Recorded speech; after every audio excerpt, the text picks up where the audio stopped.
translation for Toriko. The Raw is out, but there's nobody translating it. That's what you're saying. I'm afraid so. Are you kidding me? I can't review a Toriko chapter review that is Raw. Any idea when the translation's gonna come out? Sorry, Lunar, I have no idea. Oh, crap. Well, I don't know if this helps, but today is Friday and the new fairy tale chapter is out. Alright. I've been so focused on waiting for the Toriko chapter review, I totally forgot the fairy tale chapter is out today. Alright, thanks Naruto-san. I gotta go do the review. Lunar out. Yeah, sorry about that. Hey guys, LunarSpasm27 here, bringing you Fairy Tale Chapter 350, Gray versus Doriarte. So the chapter begins with Doriarte, who's transformed into a full-fledged demon, and then Gray says something incredibly stupid. This guy is a demon from the Book of the Wrath? No way, it can't be. Just what the hell is he? You just said that Doriarte was a demon from the Book of the Wrath, so that's who he is. Anyway, Doriarte attacks Gray, and apparently in his demon form, he's very strong and agile. And then all of a sudden, he releases this roar, or some sort of sonic wave, and Gray then turns into a kid again. So, if you piss him off, he goes back to normal. But if he's in his demon form and roars, he goes back to a kid again. I'm sorry, but if Gray and the others, yeah, apparently Erza not to go back as kids again. If they're going back as kids, even though just last week's chapter they changed back to their original bodies, what the hell was the point of that? If they're going to turn back into kids again. But at least we kind of learn like how Doriarte managed to turn Natsu, Erza, and Gray into little kids. It's because his retrogression magic. Apparently how it works is, I'm assuming it's because he releases a sonic wave, that or a roar, and whoever's within its range turns into a little kid being affected by the retrogression magic. That's what I'm assuming. I mean, how would you explain Erza turning into a kid even though we didn't see Doriarte with Erza? But it's not just them. Also, Minerva's changed into a little kid. And her clothes are about to fall off. It's really awkward seeing Minerva, who's close to becoming naked, when her clothes are about to fall out of her body. Hell, it's not just them. Apparently, the sonic wave not only reached to where Minerva is, but also to the forest, and where we get to see little Lucy and Flare. And honestly, that outfit Flare is wearing right now, it's a bit too revealing for a little kid, I'm just saying. And, of course, Lucy's clothes are about to fall off. Oh god.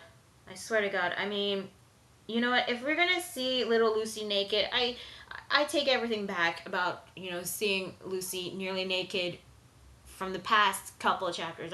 I take that back if we're gonna see that happen. The retrogression magic also affected Wendy, and she also turns into a tiny little girl. The lolicon character has turned even more of a lolly. And not only that, we got this weird moment with Flare and Lucy calling each other cute. I smell another fan pairing. Just you wait. Just wait till all the fan art and fanfics. Yeah. Not only that, we also get the panel of the dumbass treasure hunters, and they're also little kids, but I don't give a flying fuck about them, so moving on. The sonic wave retrogression magic has also affected the Exceeds, Happy and Charles, as seeing as they're also tiny and cannot fly like they used to. So little Gray tries to stop Doriarte with his ice magic, but of course, as you'd expect from retrogression magic, it doesn't affect Doriarte, even in his demon form. And he even tries to immobilize him by freezing his feet, but this ice was not strong enough to keep Doriarte in place. So Gray gets kicked by Doriarte really, really hard. Oh yeah!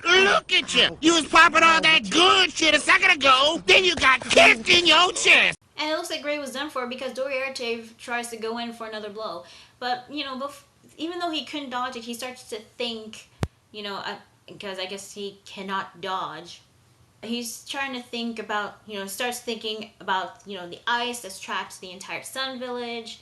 And then he thought of the flashback of Doriarte falling into that ice bush. And, just when the fist was about to collide with him, Happy and Charles come in to save Gray. Although they can't fly very high, but at least they could fly enough to get him away from the demon. Now, when Gray saw Doriarte, so it looks like he was punching the ice, but it did not break. Then he came to this revelation. The ice that has froze the entire Sun Village cannot be broken by Doriarte. A basic frozen bush would be crushed into pieces if Doriarte sat on it. But when he sat on something with this ice, which had magical special properties, it wouldn't break. Okay, I guess that kind of makes sense considering that we didn't see, chapters back, Virgo couldn't even dig through underground because of the special magical ice.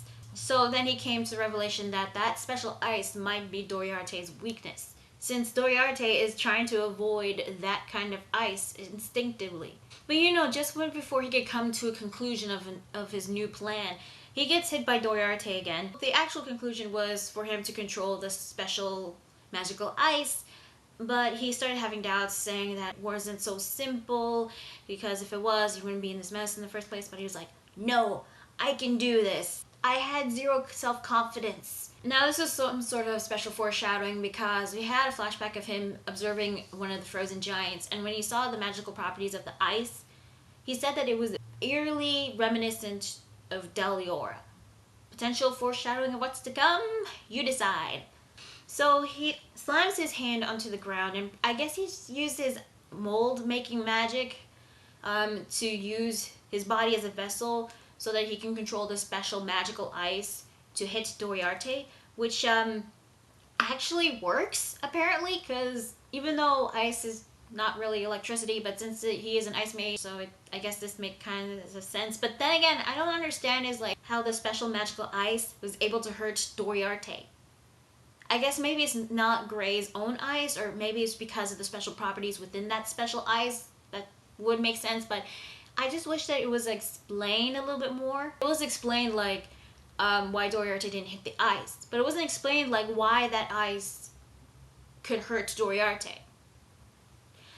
Maybe it will be explained a little bit more. Apparently, when the special magical ice went through Gray and hit Doriarte, Gray managed to change back. So, did he change back because of the special magical ice, or did he change back because Doriarte was defeated? Because if Doriarte is defeated, that means that there are two ways to undo the retrogression spell. Make him angry and defeat him. Okay, but then again, I still didn't get what the point is from the previous chapter of them changing back to their original bodies, even though they're going back as little kids again. And for some reason, everybody changed into little kids, which I don't understand what the point it was with that, if, in the end, Doriarte was going to be defeated by Gray. Unless this is some sort of, lolicon fan service that Hiro Mashima is giving. Because if it is, the fuck, Hiro. The fuck. I mean, seriously, seeing, an 8-year-old have their clothes nearly falling off their bodies. I'm just, moving on. So yeah, Doriarte is defeated and everyone changes back to normal thanks to Gray, and I'll admit, I kind of did like this fight and how he was defeated because no Nakama power-ups. I guess maybe that's why I enjoy Gray's fights more than I enjoyed Natsu's most of the time, because it's not some sort of friendship Nakama power-up or friendship fairy tale speech or all that. But even though Doriarte has been defeated, he still has something to say.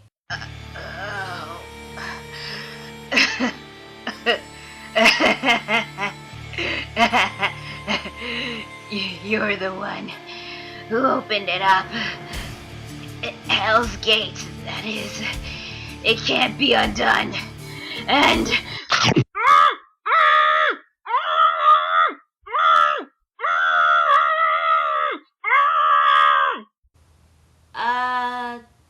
Yeah. That happened. And that was where the chapter ends. Doriarte gets eaten by the weird-ass eyeball bird thing for some reason. Okay.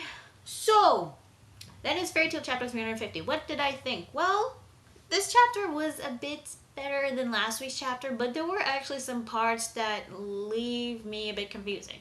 First of all, the retrogression magic. We know how it works now, I guess, because it works either as a roar or a sonic wave for anyone who's within its range can become affected by the retrogression magic.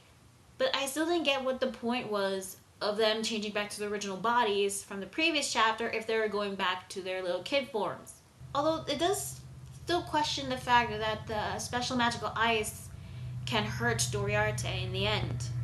I mean, what was this special property of ice made out of? The page before the final one, Gray said that there's some sort of unsettling magic within the ice. So this ice is definitely not normal, and might have a connection to the Book of Zareth. Not sure how at the moment, but it's probably something of what Doriarte said in the end. That apparently Gray opened up Hell's Gates. I believe this is the same Hell's Gates that Cobra mentioned right when he got arrested again. He said that the gates of the Netherworld were about to open soon, and then Doriarte said that Gray opened the gates. Not sure exactly how. All he did was use that special ice to hurt Doriarte, and it did in the end, unless the ice is the key to Hell's Gate, or the ice is Hell's Gate itself. Again, this does leave some questions, lots of questions, and hopefully they'll be answered. I hope. But, aside from that, I thought the fight was okay. It's still a bit baffling at the end, but... And then there was actually the I don't know if they count this as fan service or not, but the girls, like Minerva, Lucy, and Flair, when they were turned into little kids, their clothes were about to fall off. And granted, considering, like, what they were wearing, and seeing them in their, like, little 8-year-old kid forms, it was a bit awkward to look at them. Unless it's some sort of, like, lolicon fan service for all the lolicon fans out there, but I thought that was Wendy's part. But then again, Wendy also did turn into a little girl, even more of a little girl. I'd say like 5 or 4 years old. But then again, if you look at that panel, her skirt fell out. Yeah. Aside from that, the chapter was okay. Although there were a lot of questions about it, like how to deactivate the retrogression magic. I mean, you have to defeat him to deactivate it. And then you have to make him so angry so he could change to his demon form, and that would be deactivated as well. That doesn't really make a lot of sense. I mean, if there's like 2 different ways to deactivate the retrogression magic. Next week's chapter is going to be called The Internal Fire. So that means we might get to see the Internal Flame next week. We'll probably get to see Lucy, Wendy, and Flair. I've heard some rumors that Flair might be pretending to be good because of Ewan's order from Raventail. Maybe Raventail didn't disband, but part of me wants that to happen, but part of me doesn't, because her backstory does seem genuine at the moment. But then again, we haven't seen any flashbacks to verify it. So it's still a bit early to tell at the moment. But if they are back and if Flair's lying, then that would be pretty cool, because I want to see Raventail come back again. I mean, there's still a matter of them and the whole Lumen Histoire thing that was mentioned like a couple chapters back. Yeah, remember Lumen Histoire? The magic that Ewan, Flux's dad, was after? And it was never brought up ever again? Is it ever going to be brought up? I don't know. But hey, if Flair does go back to being evil, I bet she'll start feeling guilty of betraying Lucy and Wendy, and then she'll like go back to the good side again. So yeah, if Flair goes to the evil side again. So yeah, overall I thought the chapter was a bit better than last week's chapter, but this does leave some questions that still need to be answered, and some plot points that I thought were unnecessary, but they were still there anyway. But, aside from that, it was an okay chapter. So yeah, that is Fairy Tail chapter 350. I'm going to Problem 27, and I will see you guys later. Bye.